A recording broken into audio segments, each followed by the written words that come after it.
e o podcast Conversar recebe o engenheiro e economista Nilson Teixeira.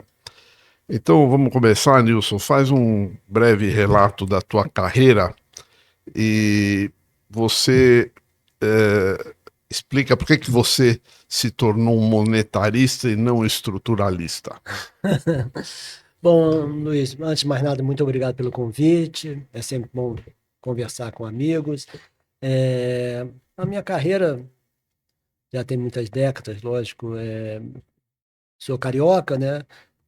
Fiz engenharia mecânica na UFRJ, né? A gente chama Fundão, no Rio, né? E no ano seguinte também fiz vestibular para economia e cursei economia na UERJ, né? Universidade do Estado do Rio de Janeiro. Aí eu quando me formei, não, fiz estágio no Estaleiro Verolme, já tem muitas décadas. Depois trabalhei na Otis Elevadores, né? Tá, como eu estava conversando com você, eu ainda me lembro que eu fiz um elevador, montei um elevador, furava a parede com os mecânicos, e eles tinham um mecânico que fazia mecânico no sentido, um cara técnico, né? Montava um elevador, eu montava o outro, e eu me lembro, para mim, era um medo, porque as condições de segurança na época eram dramáticas. Você ficava em pé numa madeira, num andaime muito meia boca, todo e furando aquela parede, aquilo vibrava. Aí no final eu consegui montar todo o elevador, cabine, tudo. Ele falou: Nilson, você é dos engenheiros que passaram aqui, é o mais legal que eu tive, né, para trabalhar com. Seu único problema é que você não dá produtividade. E eu achando que eu estava fazendo igual a ele, né? Então a primeira palavra que me veio à mente é essa questão de produtividade. Mas enfim. Na época eu passei no BNDES, num concurso da década de 80, e fui trabalhar no BNDES como engenheiro. Eu achei na época que trabalharia, eu tinha, interessante, né? Muitas décadas depois eu fui trabalhar no Credit Suisse Garantia, né? Quando o Garantia tinha sido vendido para o Credit Suisse logo no seu começo. Mas na década de 80 eu tinha sido chamado, na mesma época eu fui chamado para o BNDES. E eu fui para o BNDES. E no BNDES eu achei que ia trabalhar em grandes projetos industriais, não sei. E não foi isso que aconteceu. Eu fui trabalhar na área social, né? Que naquela época tinha tido uma decisão do governo, aprovada no Congresso, separar recursos para aplicação na área social. A arrecadação foi muito, muito maior que se imaginava. Aí eles cortaram 90%, foi para outras destinações, mas o BNDES tinha uma parte. E eu fui trabalhar na área social, algo que eu não entendia absolutamente nada. E tinha área de cidades, né, urbana e área rural. E eu caí na área rural, reforma agrária. E ali é uma das coisas que também ficou marcada na minha vida profissional, a questão da pobreza, né? Que foi, eu fui para um assentamento em Santa Catarina, ou no Paraná, agora eu já não me lembro mais, e visitando um assentamento agrícola, e era pobreza muito grande, né? Pensa, década de 80, assentamentos, programa de assentamento rural, e eu vi uma bacia de água, frio paca, para nossos padrões, bacia de água que devia ter 5 centímetros de água, e mais 5, 6, 7 crianças tomando banho na mesma água, né? É verdade que com o tempo passando, o número de crianças vai aumentando, mas aí eu vi a questão da pobreza e como é a incapacidade do setor público, mesmo tendo boa vontade, bons propósitos, se não for bem planejada, a sua atuação e resultados são pífios, né? Então, nessas fazendas, eram fazendas, terras desapropriadas, que eram verdadeiras montanhas, né? Eles falavam na época algo como: aqui a gente só vai conseguir sobreviver plantando a tiro e colhendo a laço, porque era muito difícil. E aí eu vi o fracasso da ação do setor público, que era dava terra, mas não dava capital de giro, não ajudava com assistência técnica, muito embora os dois estados tinham, na época, a Caresc e a Carpa, que era um órgão de assistência técnica, com os técnicos de extrema boa vontade, torcendo para o sucesso, mas não era possível ter sucesso, né? Então, ficou essa imagem também sobre o fracasso da ação do setor público. Aí, nessa época, eu me incomodando com isso, decidi estudar mais, né? Aí eu tive a oportunidade, passei nas provas, enfim, de ir ou fazer doutorado na Unicamp, um doutorado de economia do setor público, eu acho, ou mestrado em economia na PUC, né? E eu decidi fazer o mestrado em economia na PUC, e na época do BNDES, né, estava lá conversando, o diretor da época era o economista Carlos Lessa, né, que tinha ligações muito grandes com a Unicamp, também com a FRJ, professor da FRJ, e ele dizendo, não, a Unicamp, não, mas eu olhei, fui para a PUC e aí comecei minha carreira mais como economista de mercado, né? Depois da PUC fui fazer doutorado em economia na University of Pennsylvania, Penn, né? Muito ligada à área de finanças, muito ligada a Wharton, né? E depois vim para o mercado financeiro e aí fiz uma carreira de 30 anos como economista de instituições financeiras. Então, de uma maneira bem longa, eu contei essa minha história E por que aqui. que você escolheu ser monetarista e não estruturalista? Onde que você teve esse lampejo assim? Acho que a minha própria leitura do fracasso da ação do setor público em muitas ações, né, em muitas atividades, a minha dificuldade de ver como funciona, como é bem sucedida essa atividade, me afastou muito dessa escola que no BNDES era mais essa história, a história e a conhecia, a instituição é muito ligada a isso, ao desenvolvimentismo, né? É, E cada vez mais eu vi que a modelagem, a parte muito associada à matemática, para você ter um modelo. É óbvio que você pode ter um modelo mental, um modelo de pensamento, naturalmente, mas eu sempre achei que você precisava ter solidez com bases matemáticas nos seus exercícios, né? Com boas premissas e bons exercícios. E eu sempre fui da linha de que os neoclássicos conseguiam levar para isso. Nada contra também os neokeynesianos, que também utilizaram bases econômicas depois da escola neoclássica, né? Mas ainda entendo que essa escola é que representa melhor, consegue modelar melhor e explicar melhor o comportamento da economia, com todas as fragilidades que a que está associada a essa questão de modelar, né? entendi. E uma coisa, hoje, você sabe, há um debate sobre juros que não termina, né? E alguns colegas teus falam o seguinte: o déficit nominal hoje é de 9%. E 1% refere-se ao déficit primário e 8% aos juros.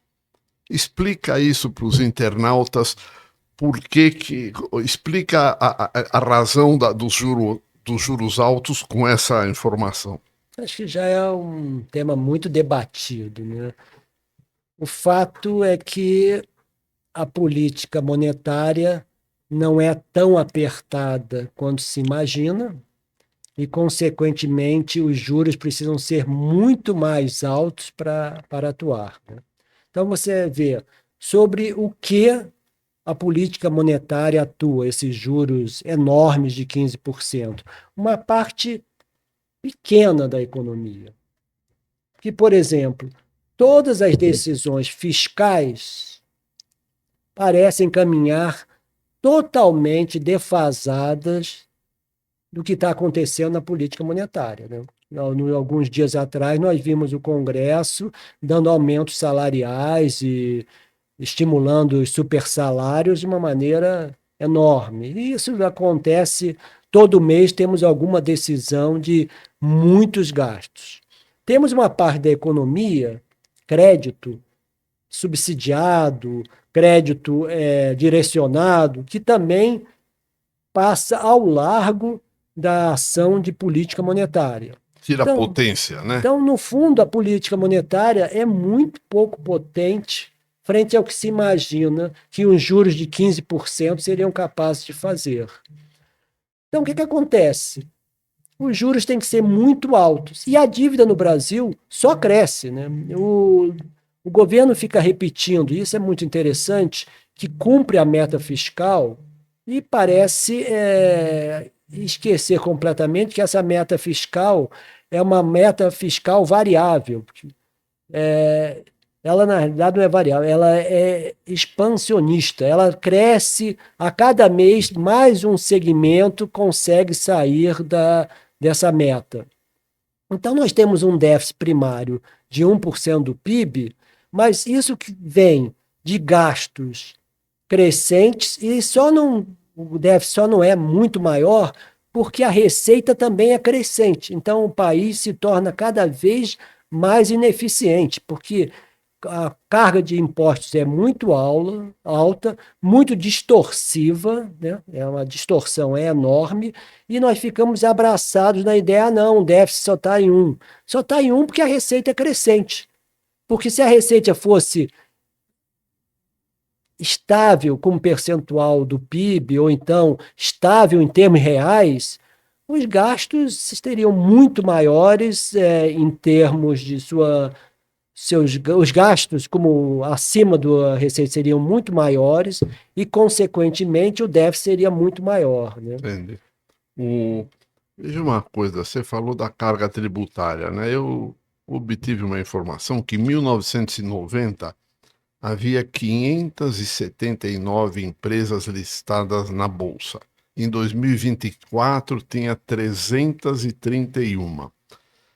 São várias as razões, você pode explicar, mas, por exemplo, a tributação corporativa normal no Brasil é de 34% e a média mundial é 20%.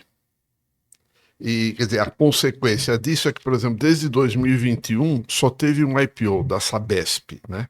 Quer dizer, hoje, vamos dizer, empresas modernas estão condenadas a mudar as plantas para o exterior, você acha? Porque com essa situação que está, ou abrir o capital fora... Você tem um ponto muito relevante, que é essa tributação de 34%.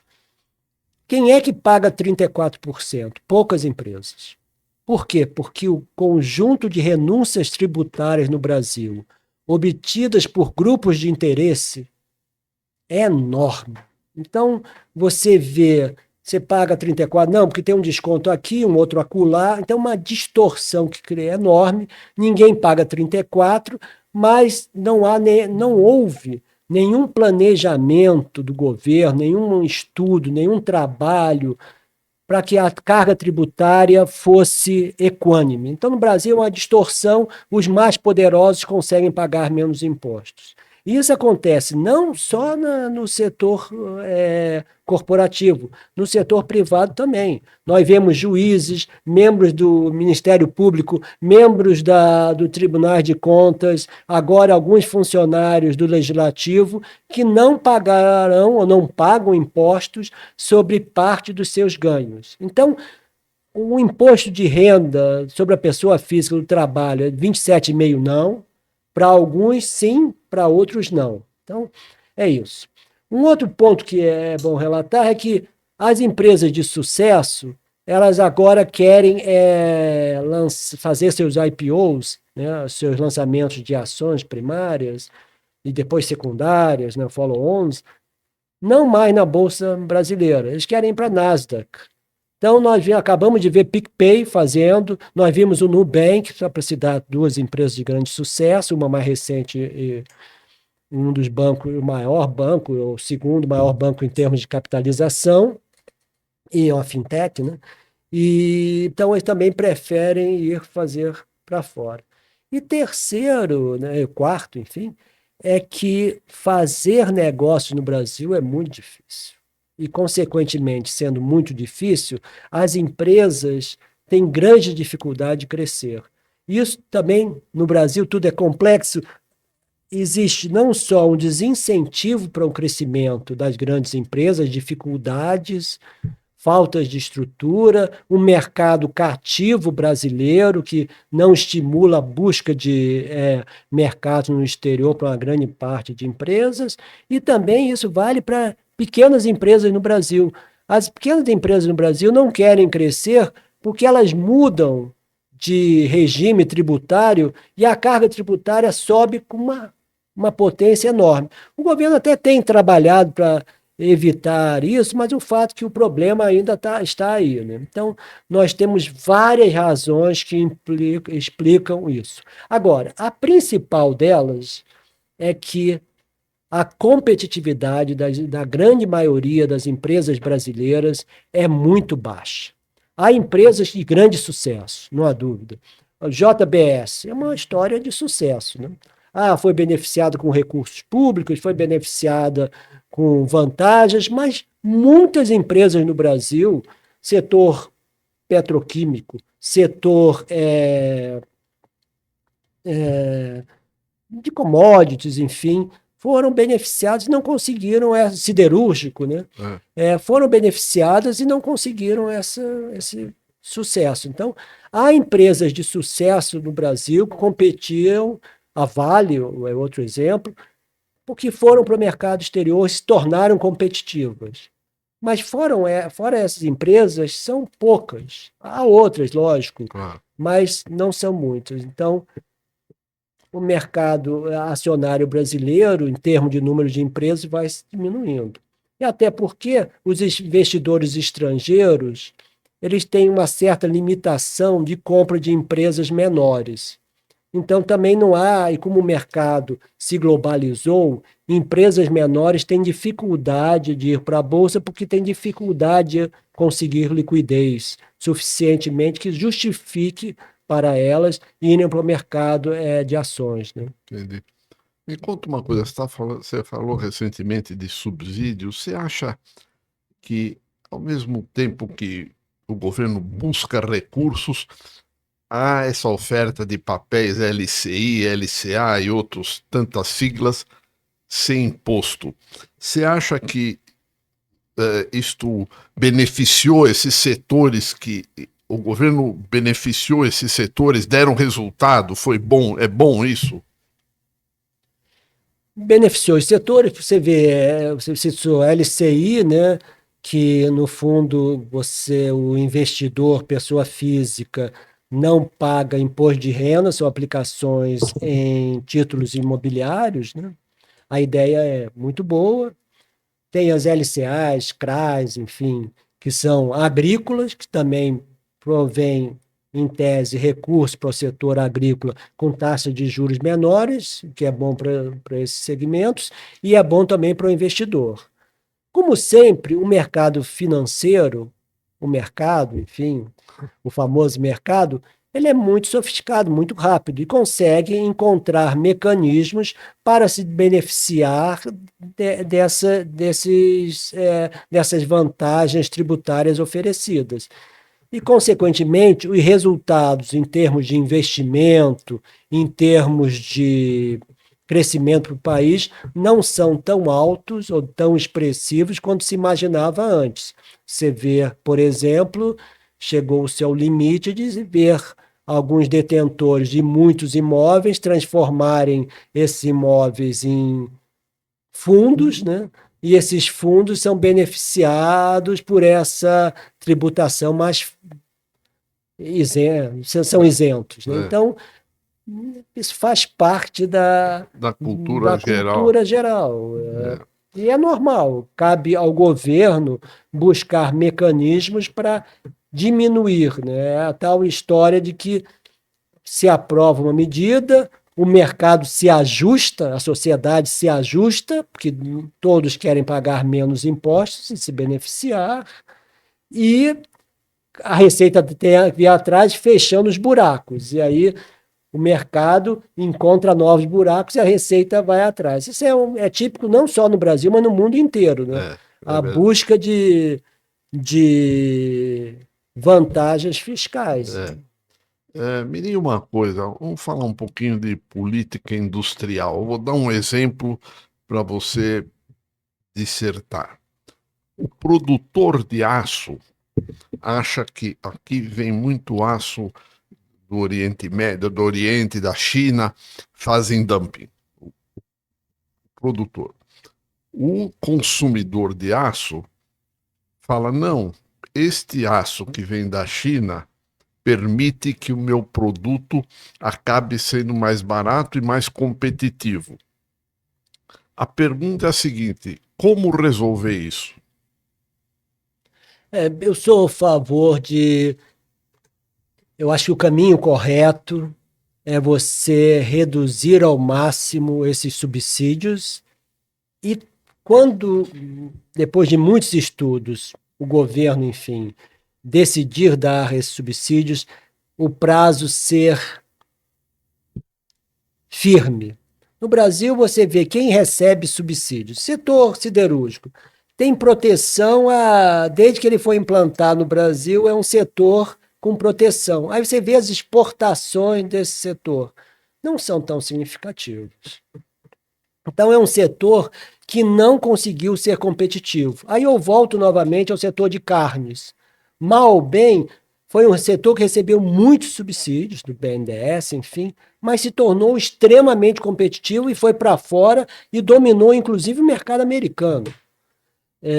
Então, tem esse setor que você menciona, me parece que foi uma má alocação de recursos. Eu acho que a sociedade estaria bem melhor se não tivesse, se não continuássemos a dar esses subsídios. E deixemos a competição. O consumidor se beneficiaria com menores tarifas. E como é um governo para os consumidores, para os trabalhadores, então vamos reduzir os subsídios. Agora, como você bem falou, as renúncias tributárias no Brasil já superam 5% do PIB, são em torno de 5% do PIB, e as empresas reportam até subsídios maiores.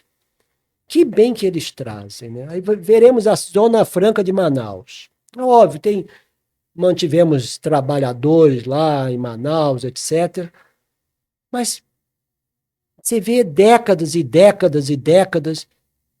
O propósito inicial não foi feito, né? Porque era uma plataforma de exportação, essa era a ideia. Daí, no fundo, é uma plataforma para competir no mercado doméstico. Praticamente isso. Isso vale tanto para refrigerantes, motocicletas e por aí afora.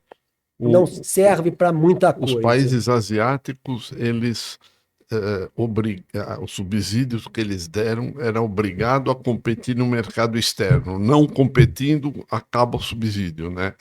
Aqui não conseguiu se... Porque os grupos de interesse são extremamente poderosos e a sociedade, no final, pouco consegue intervir ou influenciar de maneira relevante essas decisões. Para a sociedade, a Zona Franca como um todo, a Zona Franca de Manaus é péssima. Agora, para um conjunto de brasileiros que mora ali na região de Manaus, é bom. Eu não diria que nem para todos, mas para uma parte. E aí você vai vendo todas as renúncias tributárias que nós temos, é impressionante, elas falharam. O Simples. O Simples foi criado para estimular a contratação, o aumento da produtividade. Os trabalhos acadêmicos, empíricos, eles não demonstram isso. Eles demonstram que não houve um aumento de produtividade, não houve um aumento significativo na mão de obra no segmento e não estimulou o crescimento de empresas. Então, foi outro fracasso. E a única coisa que nós vemos em relação ao Simples é os grupos de interesse poderosos e aumentando os limites para essas empresas. Então, a tributação no Brasil é muito complexa. E hoje nós vemos a atuação, a reforma tributária cantada como uma grande conquista para a sociedade. Sem dúvida, é uma conquista, mas falha, imperfeita ou muito imperfeita. Porque vários segmentos ficaram à parte, o simples ficou intocado, ou praticamente intocado, e, ao mesmo tempo, não se fez nada em relação à tributação da renda. Então, a escolha do governo para tributação no consumo se mostrou equivocada, porque toda a literatura tributária, ela diz que o ideal, até para uma justiça social, é que você tribute na renda e não tribute no consumo. Nós fazemos uma reforma tributária no consumo, com uma alíquota 30% ali, e a renda nós vamos aumentando, aumenta a tributação dos mais ricos de uma maneira que dá uma briga, e depois diminui a tributação sobre quem ganha até 5 mil. Por que é 5 mil? É porque o presidente fez uma promessa de campanha, e os outros mecanismos. Então não há nenhum trabalho, não foi bem feito.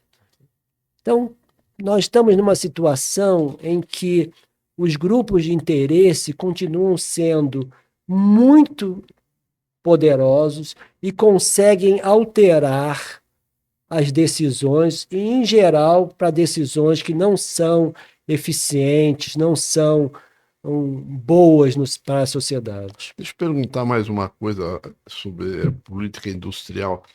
O setor que, vamos dizer, tem um poder de pressão gigantesco, e parece que não seria, o governo não deveria temer tanto, é o setor automobilístico. Você acha que esse Inovar Auto, Rota 2030, isso vai mudar alguma coisa, vai melhorar, ou são, isso é manter os subsídios que já vem lá de trás?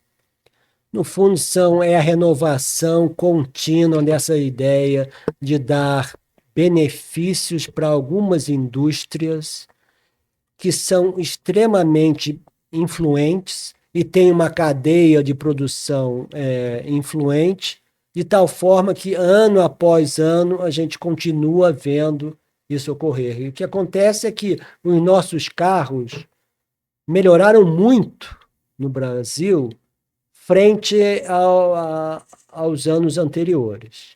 Mas isso começou com o ex-presidente Collor, quando ele decidiu reduzir a tributação para a importação de veículos.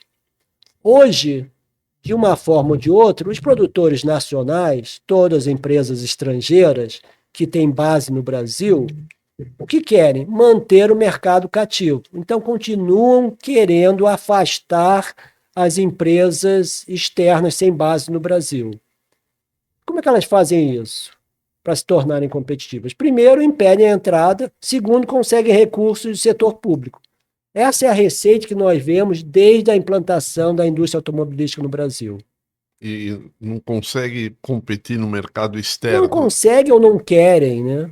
Eu acho que é mais, não conseguem mesmo, né? Mas o Brasil está longe do mercado competidor, né? O mercado consumidor, o que dificulta, mas não impede. Entendi. Deixa eu te perguntar uma coisa. No dia 4 de outubro de 23, você fez um artigo, escreveu assim: o Fundo de Garantia tem rendimento ultrajante. Há um subsídio não identificado. É muito simples isso, porque por que o funcionário... Quer dizer, o Fundo de Garantia foi uma ideia brilhante, mas foi completamente distorcida. E por que vamos dizer, se o governo quer usar esse dinheiro, por que o rendimento é tão ruim? Quer dizer, se o rendimento é baixo, o subsídio devia vir do governo e não do depositante, né? Não do dono do fundo. O dono do fundo é que subsidia a construção civil. Você acha que isso não chama tanto atenção dessa classe média que tem esses fundos, né? Fundo de garantia, não? Eu acho que o problema das ideias brilhantes é que elas só são ideias brilhantes. E quando elas são implementadas ao longo do tempo, a distorção é tão grande que as ideias se tornam péssimas. O fundo de garantia por tempo de serviço é uma boa ideia. Você está dizendo, vamos separar 8%, o que dá um salário, se você trabalhar um ano, dá um salário mais ou menos, você está economizando, aplicado, você depois de tantos anos, ou em alguns casos muito específicos, você consegue retirar e ter uma boa poupança ali para a sua vida, ou então para momentos difíceis. E tá ótimo, então tudo bem. Mas, primeiro, obrigatório, não era melhor dizer assim, olha, pega 8%, Luiz, e você faz o que você bem entender. A nossa sugestão, vamos te ensinar, vamos te orientar para você investir o dinheiro, para você ter os recursos nesses bons momentos. Não, o governo diz que sabe fazer melhor e sabe que vai ficar com esses 8%, vai investir melhor. Aí começa a decidir onde aplicar os recursos, aí já começa a ter problemas. E começa a escolher setores de forma política ou politiqueira, né? Aí você começa a utilizar os recursos para incentivar o setor imobiliário. Então você começa a financiar a casa própria, que é uma ideia ótima, vamos financiar a casa própria. Não necessariamente de quem tem o FGTS, quem tem ali a sua parcela. Vamos financiar os trabalhadores, quem chegar, vamos financiar. E não os mais pobres, né? Porque chegou um tempo que classe média e você vê esses limites aumentando, enfim. E aí você cria um fundo para aplicar em debêntures, que foi um fracasso, né? É o FI-FGTS, que no final aplicou mal os recursos e deu ruim. Como é que o governo faz para cobrir esses subsídios? Até a ex-presidente Dilma decidiu que uma parte dos recursos do FGTS seriam utilizados para dar subsídio do Minha Casa Minha Vida. É uma ótima ideia, mas se fosse com dinheiro do cofre e não o dinheiro do bolso dos trabalhadores formais. Então, ao contrário de estimular o trabalho formal, as medidas do governo, elas parecem que desestimulam. Porque ela está aqueles 8%, que no fundo é salário, né? Só que é pago muito depois, é pago descontado, porque muitos anos não passava nem da inflação. Depois melhorou, já depois de uma luta aí de muitos, passou a ter uma rentabilidade um pouco melhor, mas mesmo assim é questionável a sua existência, né? Óbvio que o governo jamais vai deixar passar. Por quê? Porque é uma forma parafiscal de utilizar recursos, fazer programas e não passar pelo orçamento, né? Então, toda a forma que se criaram muitos fundos no orçamento é para você fugir às restrições existentes. O orçamento geral no Brasil, ele está... Hoje tem frestas de todo lado, né? Porque tudo devia estar no orçamento. O Milton Friedman nunca... Falam mal dele, mas ele nunca falou que é contra o subsídio, mas que o subsídio esteja no orçamento geral, né? Para ficar bem claro a destinação e não... Não, você tem total razão, concordo com você. Você olha subsídios que nós não vemos, aparecem de uma maneira, embora o BNDES esteja nas contas públicas, não é muito visível, mas os subsídios que surgem no Banco do Brasil, na Caixa, nos diversos fundos existentes, né, criados pelo governo, você não vê o dinheiro ali, né? Em maio de 23, você fez um artigo interessante que também agora o governo mexeu nesses vale alimentação, vale refeição. Você sugeria um depósito direto na conta do trabalhador. Agora houve essa mudança, você acha que essa mudança melhorou isso? Não? Depende para quem, né? Para os oligopolistas que dominavam esse mercado, umas 13 empresas, foi péssimo, né? Porque você estipulou algumas medidas que reduzem a margem de lucro delas, né? A margem de intermediação. Entendi. Mas essa medida é péssima. O PAT tem uma boa ideia. O governo está dando recursos para trabalhadores, para alimentação. No fundo, então, o que você está fazendo? Aumentando o salário dos funcionários sobre a forma que eles não pagam tributação sobre isso. Tudo bem, está ótimo. Para que dar intermediação sobre isso? Para que essas empresas? A melhor forma é o seguinte: seu salário é X e você recebe Y. O governo está fazendo isso, acabou de decidir anteontem, que uma parte do salário não tem imposto, né? Faz o mesmo para o PAT. A parte do Y, que é a parte de alimentação, não tem imposto. Pronto, e deposita na sua conta.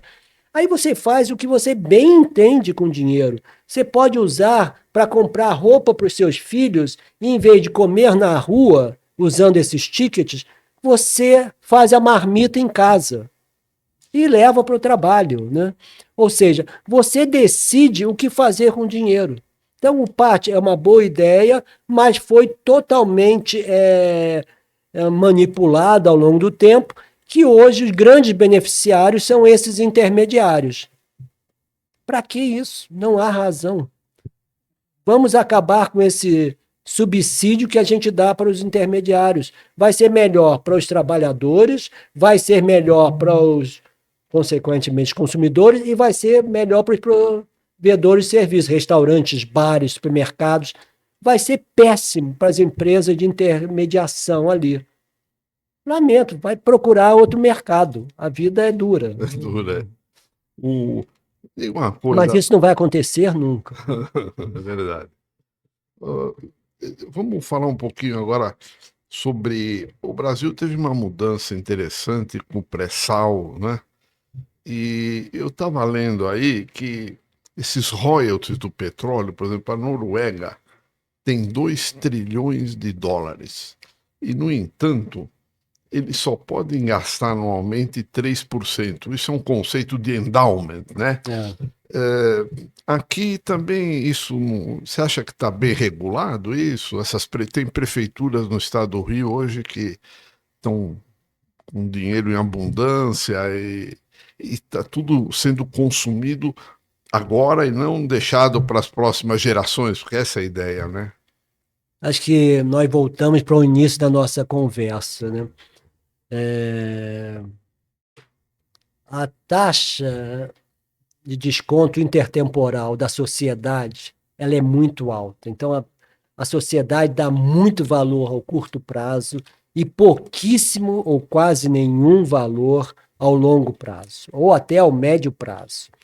Então, esses royalties que deveriam ser utilizados pensando no longo prazo, não. Eles são pensados no curto prazo. Então, você faz um asfalto, e eu não sou contra asfalto, óbvio, mas você faz um asfalto, você faz um posto de saúde, faz um posto de corpo de bombeiros lindo, faz uma entrada na cidade, um portal maravilhoso, mas o retorno desses gastos é muito questionável. O portal nem se fala, mas o posto de saúde seria ótimo, mas cadê o remédio o dinheiro para os remédios, dinheiro para instrumental, dinheiro para pagar os médicos, enfermeiros, seguranças e por aí? Atendente, cozinheira, não tem.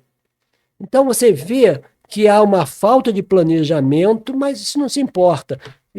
Fazer um posto de saúde vai te dar votos na próxima eleição. Mas talvez você não ganhe daqui a 4 anos, mas daqui a 4 anos a gente vê o problema. Então, na visão dos políticos também, atendendo a demanda da sociedade pelo curto prazo, os recursos são dispendidos de forma ineficaz. E é o orçamento brasileiro, né? O governo reclama que trilhões de receita só tem para investimentos 50 bilhões. Aí você diz, pô, é muito pouco, né? Mas nos últimos 10 anos surgiram mais 60 que são utilizados pelas emendas parlamentares. Então, nisso já dava 110. Então, bem gerido, com vontade política, sempre surgirá recursos, né?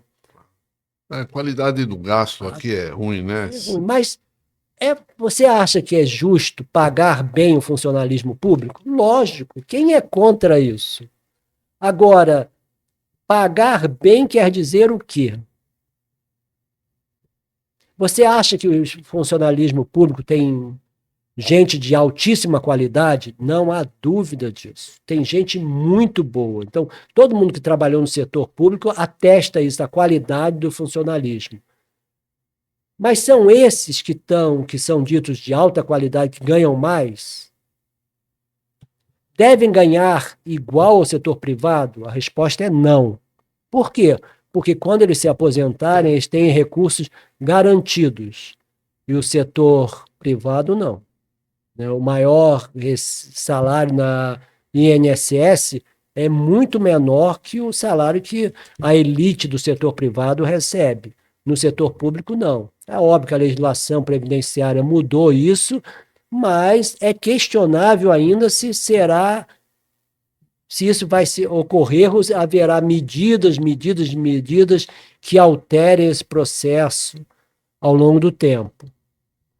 Então, o dinheiro é mal aplicado, como você disse, há uma grande ineficiência, mas a sociedade não se importa tanto com isso, porque no fundo a sociedade julga, nós vemos o tesouro, né, os cofres públicos, como algo sem fundo, ou seja, tem sempre dinheiro lá.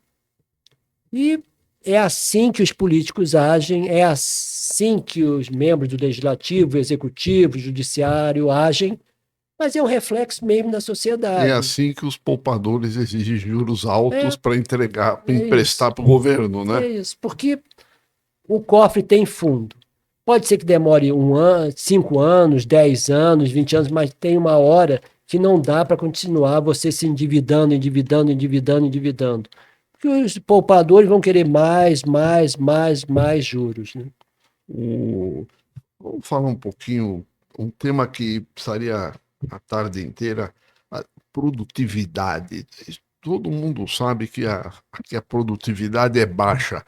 Você tem alguma receita assim que podia ser implantada rapidamente para melhorar? Porque a educação é a longo prazo, a infraestrutura depende de PPPs, né? O que você acha da produtividade? Como tem ilhas de uma excelente produtividade, não? Por exemplo, a produção de celulose no Brasil, não é?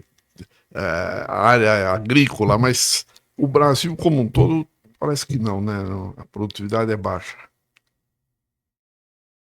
O Brasil cresceu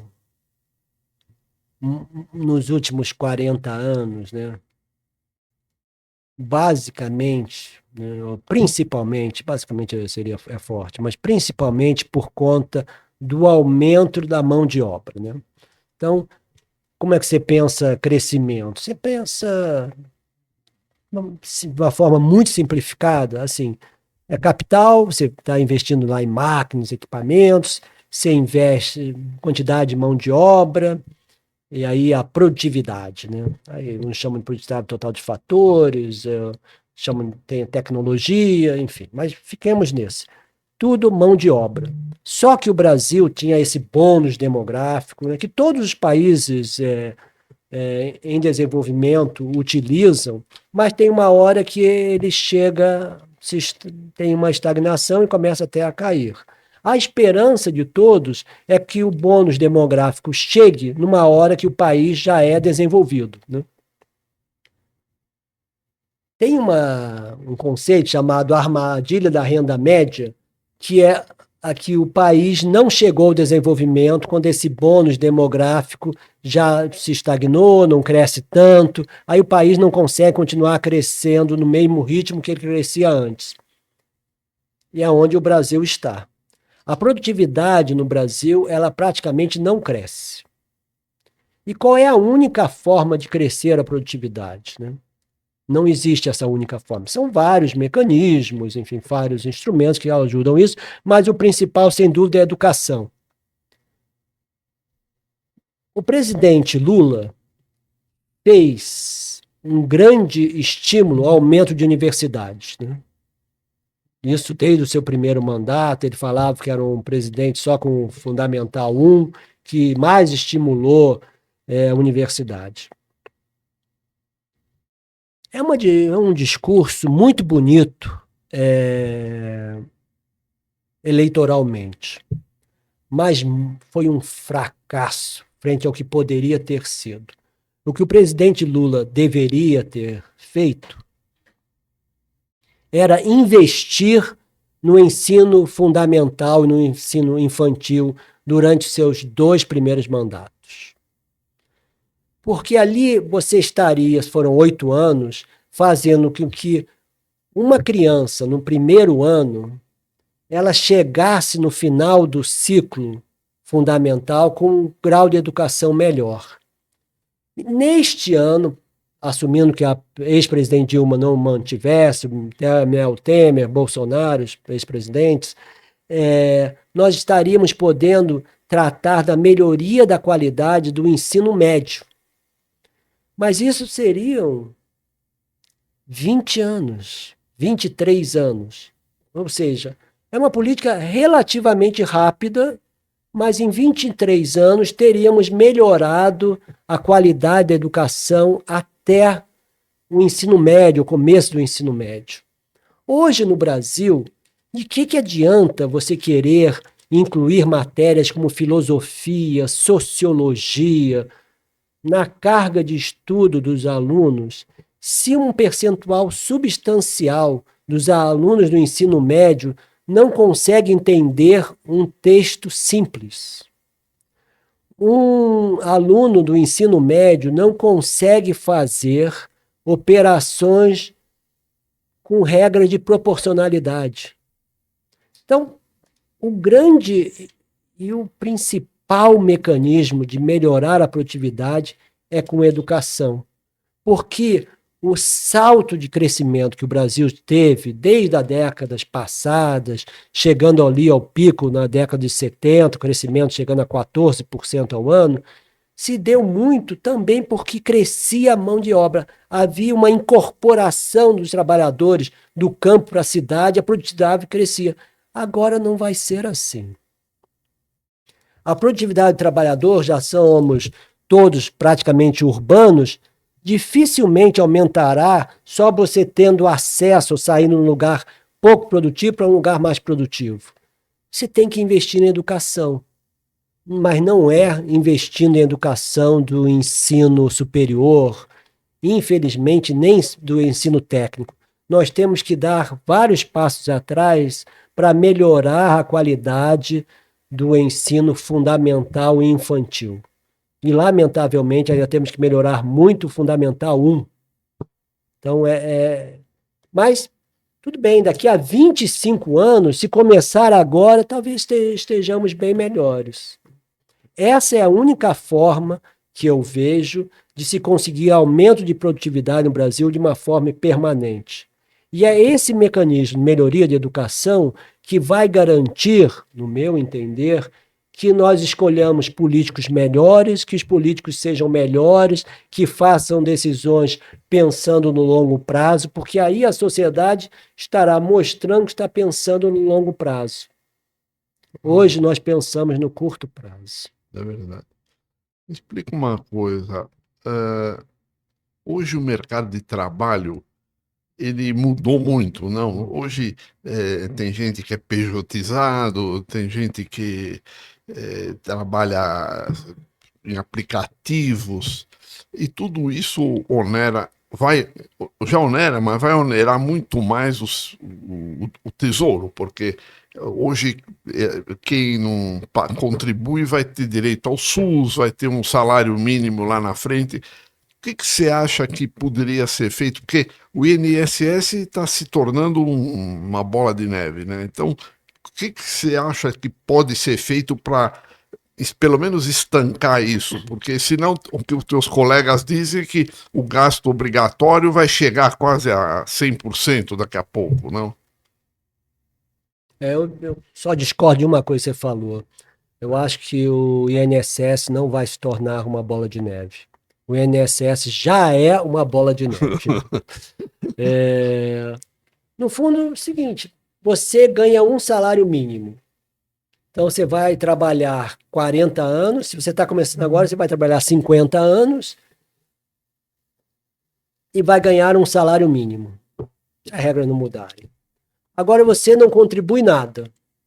Se você chegar daqui a alguns anos, a 75 anos, hoje 65, mas daqui a alguns anos vai se tornar 75 anos, você também ganha um salário mínimo. Aí você diz, opa, cadê a diferença? Aí você diz, não, mas um salário mínimo você tem vale refeição, tem vale alimentação, tem segurança, FGTS, isso tudo bem, é verdade. Então, já é um pouco melhor para você ficar no mercado formal, mas esse benefício é muito melhor do que era antes, né? Então, querer ser formalizado ainda é um desejo na sociedade, mas é um desejo bem menor do que era antes. E hoje fica cada vez mais claro que ser não formal é melhor, ou pejotizado, né? Um outro ponto que é relevante é todos os programas sociais, eles têm problemas com a ligação com o mercado de trabalho, para quem ganha salários menores. E esse é um belo exemplo. Se você ganha Bolsa Família, se você tiver uma família, só você trabalha, você tem um marido, uma mulher, e um filho ou uma filha, você não é capturado, você não recebe o Bolsa Família. Ora, melhor eu sair desse trabalho, né? Receber o Bolsa Família, Bolsa Infância, Bolsa Pé de Meia, enfim, Bolsa Gás, Bolsa não sei o quê, e se trabalhar no mercado informal. Então, esse é o contrário da ideia, mas eu tenho vale alimentação, tenho vale refeição. Então, nos menores salários, a formalidade não é tão desejada, porque os programas do governo não conseguiram planejar ou pensar uma forma de coabitar e fazer com que quem seja formal tenha estímulo a continuar formal. Então, o Bolsa Família foi o melhor programa social já feito no Brasil. Isso não é muito difícil achar alguém que discorde. Porém, isso não quer dizer que ele não possa ser melhorado, né? O cadastro único, passados muitos e muitos anos, ainda não conversa, os programas sociais não conversam todos entre eles, muito menos os programas sociais do governo federal, do governo estadual, alguns não se conversam. Tenha havido esforço dos governos para isso acontecer, mas não conseguiram ainda por completo. E dois, não criaram esses instrumentos precisos para que não haja esses incentivos ao mercado de trabalho formal. Há melhoras? Esse atual governo tem feito isso, período de transição, mas não foi suficiente, né? Você vê o que nós vemos hoje. Então, tem muito a melhorar. Então, novamente, são grandes ideias que, com o tempo, às vezes, se tornam ideias ruins. Não é a minha previsão para o Bolsa Família, mas é a minha previsão para o Gás para Todos, que é um programa ruim.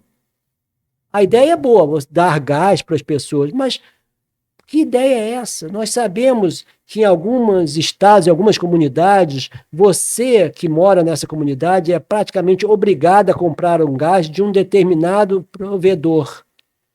Então você não vai ter condição de ter um gás se esse provedor não se for cadastrado. Não é melhor dar o dinheiro, aumentar o Bolsa Família para essas famílias e fazer com que faz o que você quiser. Se você cozinha a lenha, não cozinha, mas você não precisa de gás, compra outra coisa. Então, esses programas que estão sendo criados de distribuição não são políticos, são politiqueiros e são ruins para o país, embora possam angariar votos e coisas do gênero. Me conta uma coisa, o o Suplicy, a ideia dele da renda mínima, me parece que era até apoiada pelo Milton Friedman. Você acha que isto seria uma revolução? Porque seria terminar esses programas individuais e dar uma renda mínima para todo mundo? No fundo, o Bolsa Família acabou fazendo isso, garantindo. É diferente do Milton Friedman, que o Friedman distribuiria esse valor para toda a sociedade, né? É, Me parece que é uma forma mais econômica, é só distribuir para quem precisa. O Friedman certamente diria, mas quem é que precisa? Você que sabe, quem é que vai decidir quem precisa? É verdade também, mas eu tenho certeza que o Jorge Paulo Lema não precisa, né? Já temos menos um, já economizei um valorzinho aí. Então, o Bolsa Família é preciso, mas, apesar de preciso, é necessário melhorar e tem espaço para melhoria. Entendi. Um dos sucessos que teve no Brasil, apesar de que também é um pouco caluniado, é o Sistema Único de Saúde. E o que parece assim, até eu li isso num livro da Zena Latif, que se a classe média buscasse mais o SUS e reivindicasse mais, tudo melhoraria. E a classe média parece que busca mais plano de saúde, busca hotelaria. Aqui nós gostamos de hotelaria boa, né? Você acha, o que você acha do SUS em geral? Bom, a minha amiga Zeina jamais foi no SUS, né? Ela não conhece o SUS. Ela não é atendida no SUS. Deixando a brincadeira com a Zeina de lado, o SUS é um grande programa, ele tem deficiências, naturalmente. Você pede uma consulta, as consultas demoram muito, você precisa de um procedimento, ele demora muito, muitas vezes o necessitado morre antes de ter acesso. Os médicos trabalham muito, os enfermeiros, mas tem insuficiência de mão de obra no SUS. Dos que efetivamente trabalham, não aqueles que estão registrados por questões políticas não aparecem nunca, mas suponho que seja mínimo. E às vezes falta instrumental, falta medicamentos, como eu falei. Ademais, o sistema SUS ele não consegue, não está tão bem distribuído, não foi bem planejado no sentido, foi organizado de forma a colocar nos lugares mais necessitados. Às vezes você vê SUS em cidades que não precisariam, porque tem uma população muito pequena, você vê cidades maiores que não têm aparelhos de saúde suficientes, o que mostra uma decisão muito mais política, local, do que planejada pela sociedade, mas enfim. Mas sim, o SUS foi uma grande melhora. E um dos pontos é o seguinte: você vai na Europa, né? Poucos brasileiros são capazes de viajar para fora, mas você vai para a Europa, você consegue, você vai para a Itália, para uma cidade grande até. Você se machuca, você é atendido, né? Você tem aquele seguro que você é atendido, mas você espera. De fato, você espera 6, 7, 8 horas para ser atendido se o seu caso não for grave. Não é que você não esteja com dor, né? Você não esteja com muita dor. Eles medem lá o que é muita dor e decidem quando que você vai ser atendido. Então, a espera também acontece na Itália, na França. Se você for na Inglaterra, também você vai passar um dobrado esperando, mas vai ser atendido. No SUS, você também é atendido. Então, é por isso que a Zeina diz que se a sociedade participasse mais, teria mais pressão e os recursos seriam canalizados para o SUS. mas as estruturas são...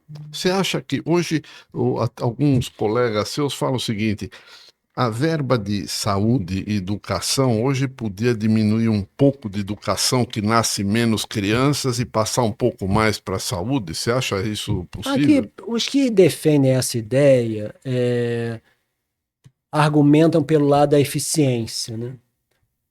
Que é o seguinte: nós podemos reduzir tudo se o uso de recursos for mais eficiente, se os desvios forem menores, se os malfeitos forem menores. Com certeza, podemos diminuir tudo. Mas só que a premissa, vamos diminuir tudo, é difícil. Educação, esse ponto que você mencionou.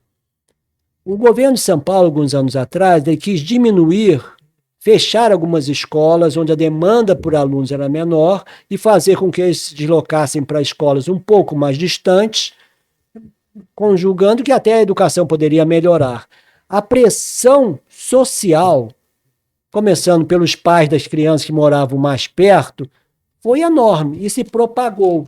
Como o governo sempre é muito reativo na comunicação, resultou que voltou atrás. Então, a ideia é boa, mas a implementação é horrível e geralmente o resultado tende a ser pior do que se não houvesse aquela ideia. Entendi. Me conta uma coisa, já estamos chegando no fim. Fala um pouquinho sobre, por exemplo, eu li aqui que o número de robôs que tem na China é inacreditável, e aqui são muito poucos. Como que isso aqui poderia mudar rapidamente? Não poderia. Não poderia. Uma resposta curta e rápida. Você vê na China o número de o número de robôs acrescentados à produção cresce num ritmo maior que o número de robôs em outras localidades. A revolução que existe em robótica é incrível, né? E a pesquisa em robótica é incrível. O Brasil está longe disso. E o grau de educação brasileiro, a qualidade da educação brasileira é baixa, né? O que dificultaria o uso desses robôs. Isso não quer dizer que se o país de repente receber 1 milhão de robôs, não teria utilidade nas indústrias. Teria. Teria trabalhadores capazes de utilizar? Teria. Mas nós temos que pensar na média, né? Então, na média, olha de novo Bolsa Família. O que aconteceu com a qualidade dos trabalhadores que recebem o Bolsa Família? Eu ouso dizer que o aumento da produtividade deles nesses últimos 22 anos, desde a implementação do Bolsa Família, seja a sua implementação, é muito baixo. Então, não fazemos nada para melhorar a eficiência da mão de obra. Mas é impressionante. O que está acontecendo em termos de robótica é incrível. Ver, por exemplo, né, eu acabei de ler um livro sobre isso, né, sobre a quantidade de robôs.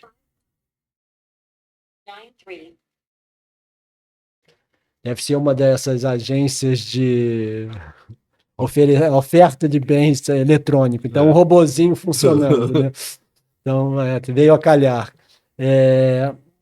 A entrada de robôs, né, entendidos como, não como aqueles humanoides, né, mas como essas operações automatizadas, é crescente. Não há como o mundo fugir disso, nem os países subdesenvolvidos, nem o Brasil. Então, vai aumentar o número de robôs.